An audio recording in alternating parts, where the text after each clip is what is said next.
Hey guys, my name is Batimio, and today, now that the Battlefield 4 beta has finally arrived and I've had a couple of hours to play with it, I kind of want to give my first impressions, and overall, they are very, very positive. Like, I have been thoroughly enjoying my playtime so far, and while there are some things that kind of get on my nerves, and it's mainly due in part because this is a beta and there needs to be some tweaks here and there, so far, what we've gotten and what they've produced is really, really fun. And so first off, a very significant change in the upcoming game is that it looks like DICE increased the damage model on pretty much every single weapon. In Battlefield 3, all of the weapons, or pretty much every single gun, did around 25 damage a shot up close, but that now has been bumped up to 30 damage a shot. And while that doesn't really have any effect on close encounter conflict because it's still gonna take you 4 bullets to drop someone, what it does mean is that if you're using an assault rifle and you're trying to take someone down at medium range, it doesn't take as long now to drop someone compared to Battlefield 3. And so I think a lot of people have been kind of noticing this, and it kind of feels like you're dropping people a lot faster.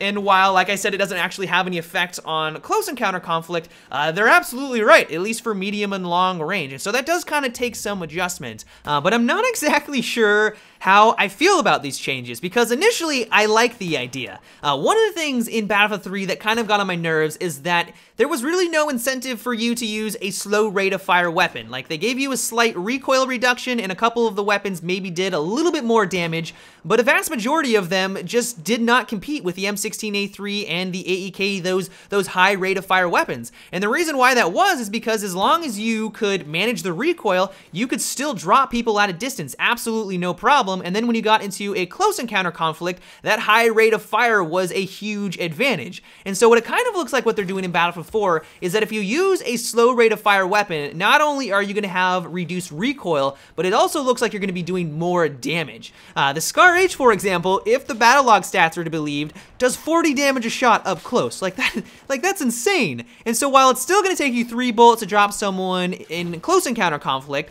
at medium to long range, you are going to have a significant amount of firepower at your disposal. And what it leads me to believe is that DICE really wants these weapons to be preferred for those types of engagements, and that kind of makes sense. But on the other hand, what this means, and I know this is going to sound very, very obvious, is that you die a lot faster in this game. And for some people, that probably makes their day. They like the idea of having a much more tactical gameplay experience, being required to be a lot more cautious when you run from objective to objective or when you're running out in the open.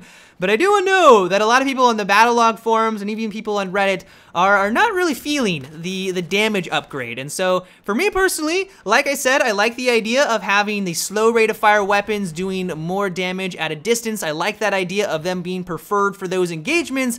At the same time, it does get a little annoying when you feel like you're just dying instantaneously. So I'm not exactly sure how I feel at this point. But one thing that I'm really enjoying is the new reload system on the vehicles. If you guys aren't aware, DICE is kind of switching things up a bit here in this category, where if you're in a tank or you're in a helicopter, you get a set amount of rounds to use, and once you go through all of them, there is a very slow replenishing system where it will slowly give you back that ammunition, but it takes a while. And so what this means is that you have to think a lot more when you're in a vehicle. When I was in the gunner position in the attack helicopter, there were moments when I knew the enemy attack helicopter was up in the sky, there were some enemies on the ground. Instead of going after them, I waited and I conserved my ammunition so that when we got into a firefight with the enemy attack chopper, I had the rounds to take it out. And if I was greedy and I went for the guys on the ground, we wouldn't win that firefight.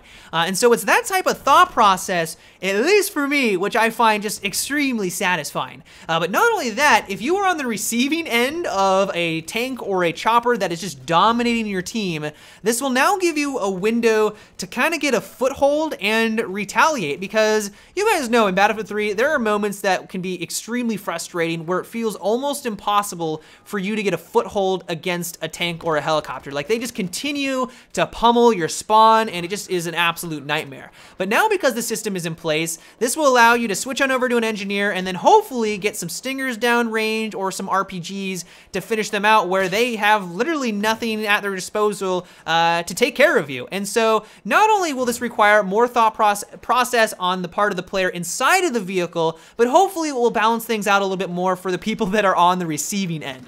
Another thing that I've really appreciated is that DICE has finally balanced their maps around the game modes themselves. Back in Battlefield 3, the way that they did business is that they would create a conquest map, they would balance everything for that, but then when they would downsize it for Team Deathmatch or even Rush, they would basically just kind of put borders around the sections of a map or a smaller section of it, and then be like, all right, have fun playing Team Deathmatch on this part of the map, and wouldn't do anything further with it. And the result of that were some pretty lackluster maps for Team Deathmatch and even Rush. Like, there were even some Rush maps that really didn't work all that well. And so what it now looks like they're doing for Battlefield 4 is that they've learned their lesson and that they're trying to at least change things for the map itself, for the game mode that you're playing. So you guys will see here in Domination, they've added things. Like, there's crates, there's a lot of different obstacles that are blocking line of sight, and it's different from the Conquest version. And hopefully, my hope is that they're going to continue on with this for all of their maps and for all of their game modes. Now, as for the classes themselves, I am having a hard time deciding which one I prefer more, because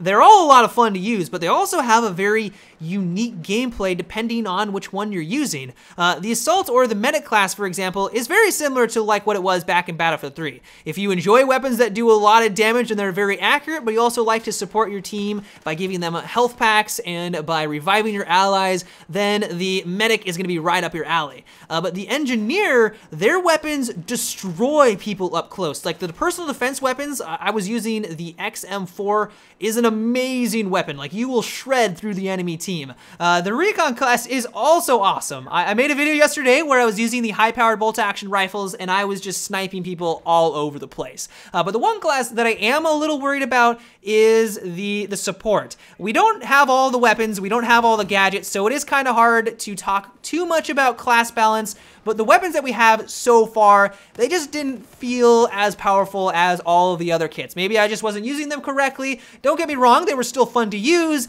but they were just kind of on the weaker end, and I wasn't as satisfied compared to all of the other kits. But overall, I have been really enjoying my playtime with the Battlefield 4 beta. There are some problems with the optimization. People are having some issues with low frame rates, so they'll have really crazy frame drops every once in a while. And even in my videos, when I was playing, I was experiencing some weird stuttering effect that happens every so often, which kind of gets annoying. So hopefully, the beta itself will prove effective and they can work through all these issues so that when the game launches, this isn't a problem anymore. But like I said, my overall experience has been very, very positive. But I'd like to know what you guys think. Have you guys been enjoying the beta so far? Let me know down below in the comment section. But that's about it for today's video, guys. I hope you enjoyed, and so until tomorrow, have a good one and take it easy.